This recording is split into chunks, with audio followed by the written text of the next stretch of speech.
Hello everyone, welcome back to Crafts by the Bow. Today I'm going to do one of my favourite things, which is colouring on crumb cake or a darker colour card. And what I'm using is one of the new stamp sets called Gallery Blooms. And this is in the brand new annual catalogue. And I will just show you that quickly. It's this one that's on page 55. I don't have everything, but I do have these beautiful stamps, and this is the one I'm going to use. So I've left these just for a second so that you can take a screenshot. And these are all the pieces that you're going to need. I've used crumb cake and early espresso and basic beige.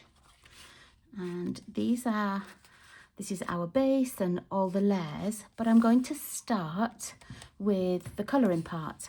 Now you can see that I've already done one. I'm going to do the next one slightly differently. I still like this like very pale pink and white, so I'll still go with that, but I'm going to turn the stamp around. I sort of want it to go like this. So let's move that. And I'm going to get my stamp set ready. As I said, it's this larger stamp. There are no words or sentiments with this stamp set, so that means you can use anything else that you want to, which I quite like. I quite like getting extra stamps with no sentiments because I've got a lot of sentiments. Okay, now I'm going to put this on one of the larger blocks. I know it's already primed and easy to use because I've used it a couple of times already. If it was new, I would just rub over with my finger or my thumb just to get rid of any manufacturing oils. But I know that this one's fairly good. I've got the early espresso ink. And because it's a larger stamp, what I'm going to do, rather than pop the stamp on like this, I'm going to lay the stamp down and use the stamp set, the ink pad, sorry, to go over like this. And this way I can tell if everything has got enough ink on and I'm not sort of getting ink on my fingers by trying to stamp this way and getting darker bits or lines from the edge of the ink. So that looks fairly good. Let's close that up. We will need to stamp something else for the inside, but we're just working on the outside at the moment. Now I'm going to pop my stamp on an angle like this. Let's just get that straight. And I'm going to hold it for an extra second or two because I want the ink to soak right into that cardstock. And sometimes with the coloured card, I find it just takes an extra second or two. So now I'm happy with that. It's inked up, stamped really nicely. So let's just clean this stamp. I love when we get these larger stamps because I know that I can colour with them and have lots of space in the image for colouring. Okay. While I've got that out, actually, what I'm going to do is I'm going to stamp my inside. This basic beige piece is for the inside of the card, and I'm just going to put this little one on, I think. Yeah, I think I'm just going to put the little one on. So let's take that little one out. And again, I'm going to use the same early espresso.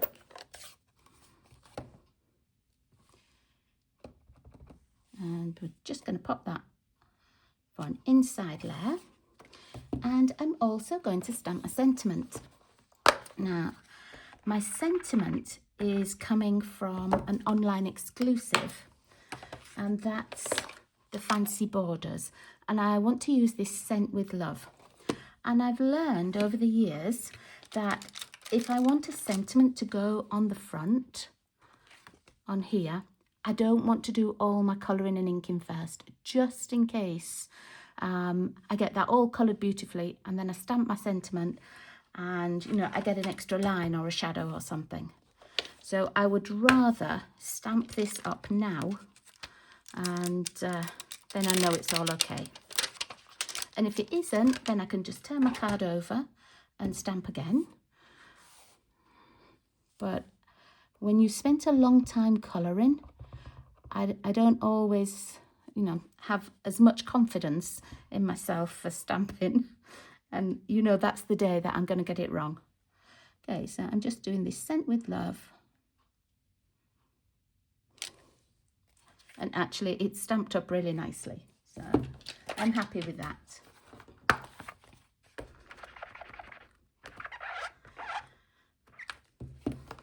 Okay, so let's pop that out of the way for a moment.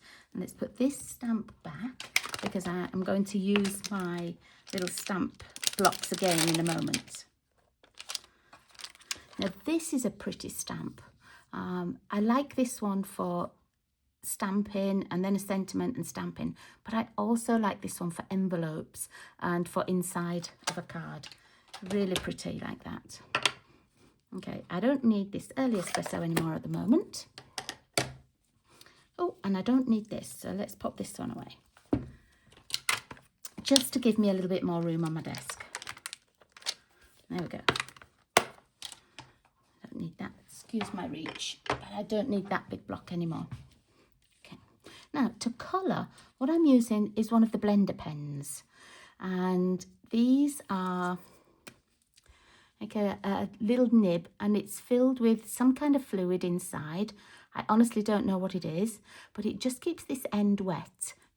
It's not a water or anything, but it just keeps it wet, and it helps if you've done watercolour colouring.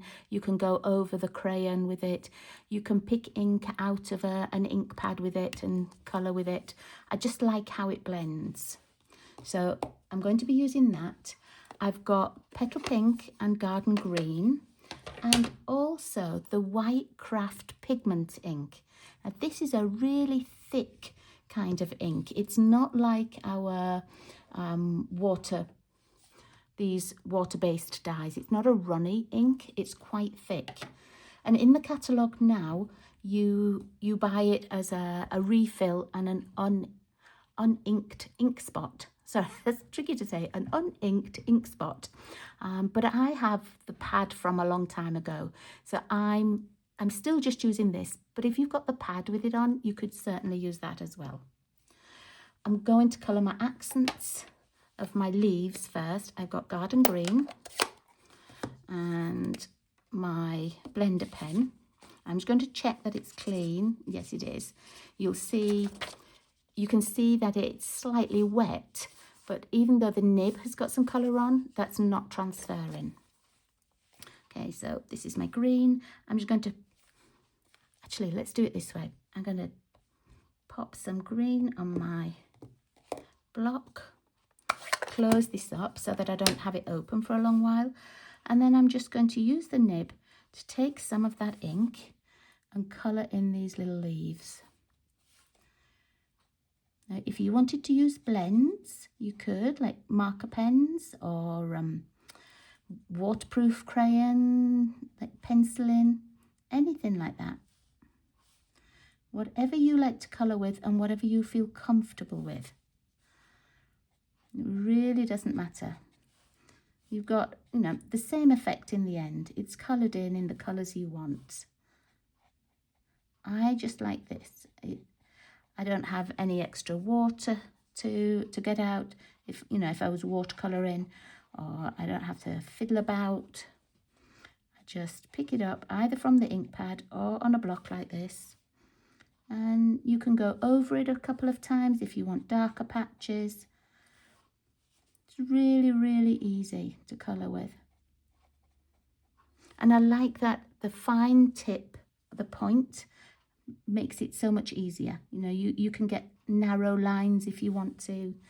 You can do slightly thicker colouring, whatever you like. Okay, now some of it I'm just going over a second time so that it looks like there's a slightly darker ink in there as well. Don't go over like the early espresso that we stamped in. Don't go over that many times because it will activate that ink as well. and you don't really want a lot of the brown to be smudging. You see how tiny bit that you need. Let's clean that off. You really don't need to use much. And I'm just going to clean this just on my paper here. And can you see it's already clean? There's no transfer of ink. So we can start with the next colour.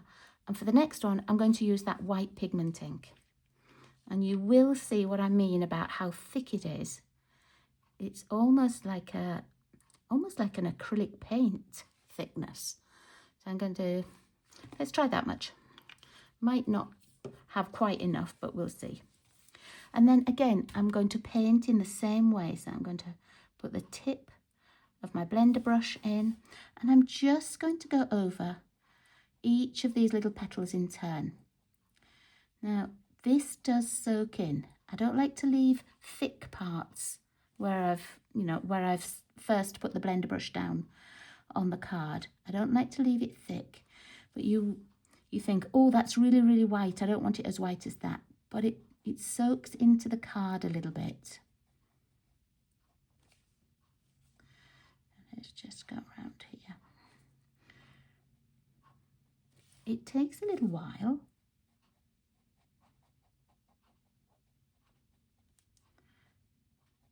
But it's quite a nice technique to use. I'm actually just going to use the other end. Let's just clean that. I want just a more stable tip. Because I've been using the blender pen a lot, it's a little bit bendy, and I just want to be able to get into those tiny little details here.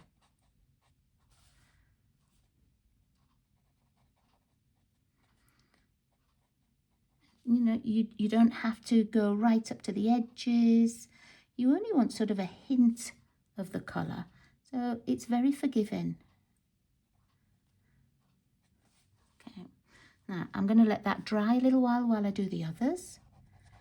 That flower there takes the longest. And again, I'm trying not to go on the brown or the ink that we've already put down in the outline. I'm trying not to go on that too much because I don't want sort of brown smudges.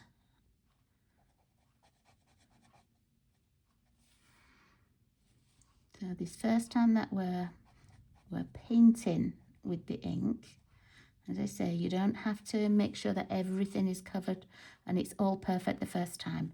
We're going to go around and put some highlights on in a moment. Can you see how little ink I'm actually using?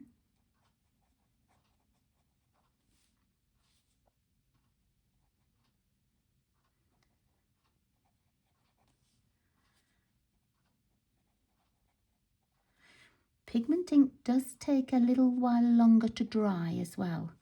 So if you're painting with this, just give yourself time for it to dry. I always like to start with my painting first and then, you know, start and assemble all the rest of the card and come back to a dry ink. It's also very easy to sort of get your fingers on it and smudge it. Okay, so that's our first try at it. And can you see how some parts have soaked in more than others? I'm just going to go over the whole thing.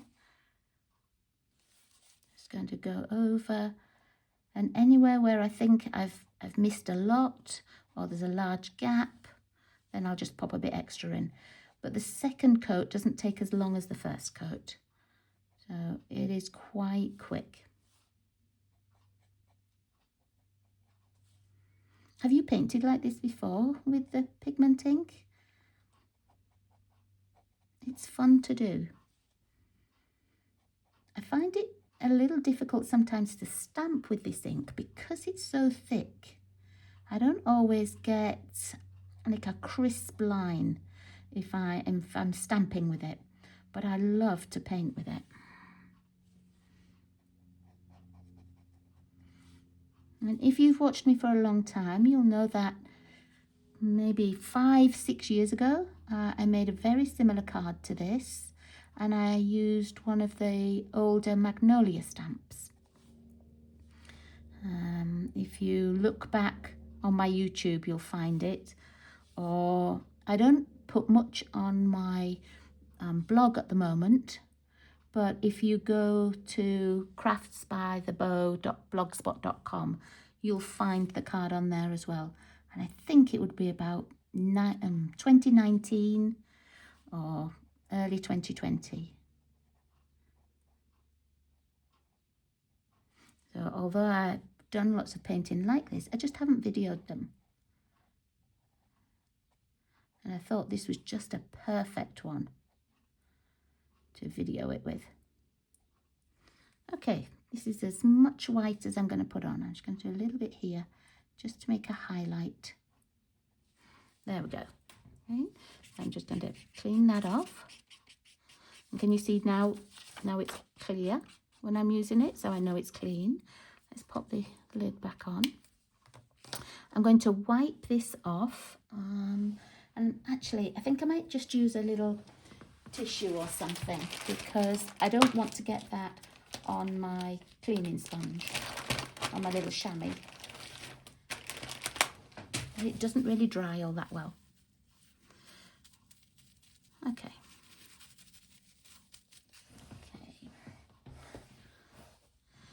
So next of all, I'm going to do the highlights in the petal pink. Now you could use any colour. You could actually leave these all white and do more highlights at the bottom of your petals. You could do them in like a lemon lolly, or one of the pretty in pinks or something. I just like the colour of this for it. So again, I'm going to pop some here on my block so that I'm not letting my ink pad dry out by holding it for too long. And I'm going, oh, I think I used that end, the other end that I hadn't cleaned. So I still had some white on that other end. There we go. So, and I'm just going to go at the bottom of the petals. And can you see, I'm just doing a little V mark almost. This will fade in as well. So it might look really dark at the moment, but it will fade a little bit. I'm not making the ink go to the top of the petals. I want to just leave this just at the bottom. And where the little stamens are in the middle, I am going to do just the petal pink in there.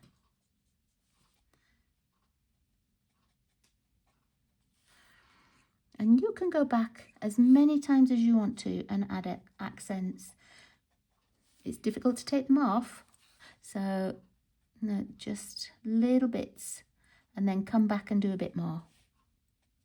See, I like how this one is already, with just the petal pink at the bottom and these white accents.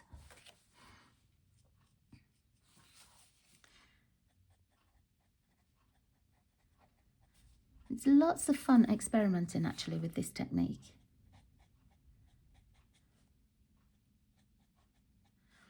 Sometimes if I'm not sure where the darker elements need to be, I look for the lines on the stamp that Stampin' Up! Have put on and think, oh yeah, that's where I need, that's the bottom of a petal, that's where I need a bit more colour.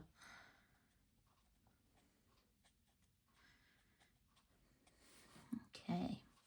I'm going to put a tiny bit more on this one because that's nearer to me, that's at the forefront. So those ones I think should be just a teeny weeny bit darker. You will pick up little bits of the pigment ink that hasn't quite dried as well.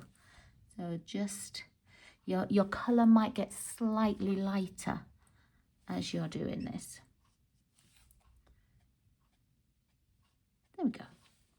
All right, so let's move that to the side and to clean that with that little wipe again.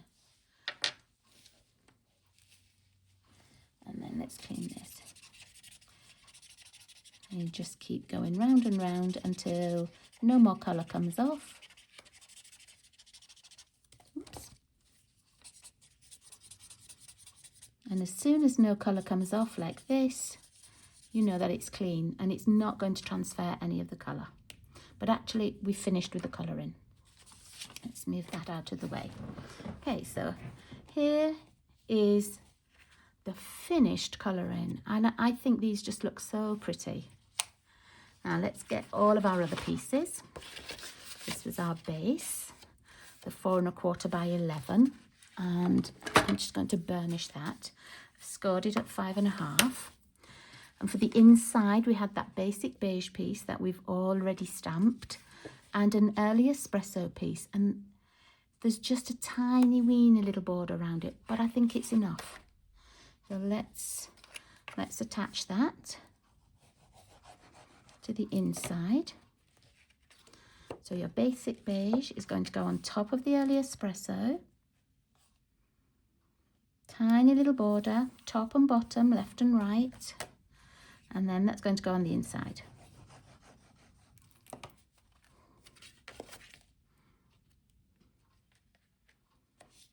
It's a slightly larger border on the inside, but I think that just sort of accents this early espresso and in the ink that we've used here, and it sort of ties in with the front then. Our front is going to be the same.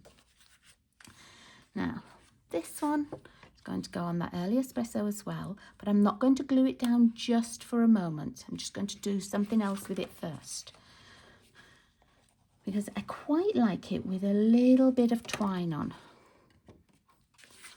And I'm just going to see if I want to put the twine on this one.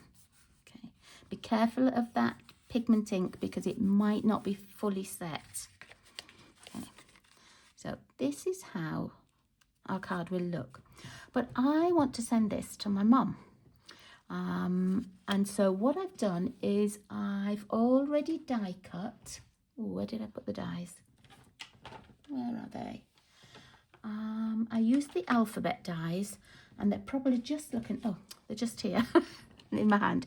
I used this mini alphabet, and it's the one where you put the whole piece in and it cuts out all the letters, or you can just put a little strip across. I only wanted 2 of the M's and 1 of the U, so I just put little tiny pieces on and just cut like that. It would have been better if I'd used the adhesive, like the double-sided adhesive on there, but they're quite wide, so you know I can get adhesive on them. And I'm just going to lay them on the top before I decide if I want to do a piece of twine as well. So I'm going to have my little name up here, and then I have the Baker's Twine Essentials pack, and I've got the crumb cake colour out. So I'm wondering if I need to have that. Actually, I don't think I do. I think if I've got these, the name and a couple of little rhinestones, I think that would be enough. So I'm going to glue this down.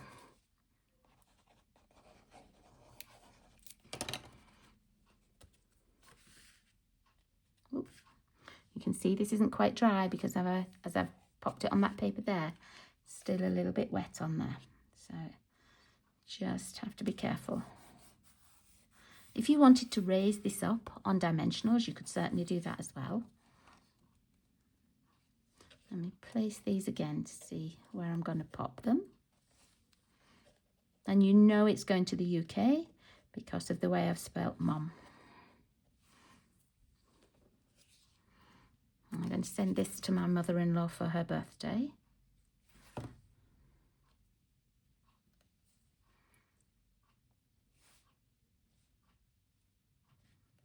we go.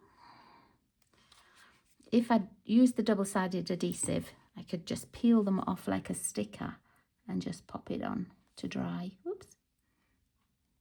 A little bit much glue there. But once it dries, it will not be visible at all.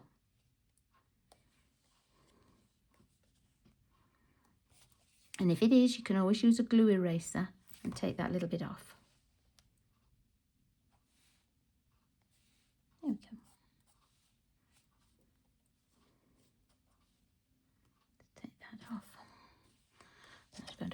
those down with my bone folder just to make sure that the edges are stuck.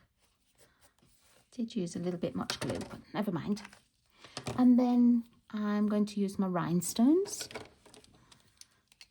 If you wanted to use a coloured gem, you could. I've just got basic rhinestones out here. And let's see, where am I going to put these? I might have two over here and one up here. I'm going to put the larger one up there and two smaller ones just into the flower here. That one doesn't want to come off. And there we are. That's my colouring with pigment ink, and such an easy little layout, such a fun card. So thank you very much for watching, everybody. I will be putting all of the measurements on here as well, but if you want to go back to the beginning and just take a screenshot, that would work too. Thanks so much for joining me. I'll see you all again really soon. Bye bye.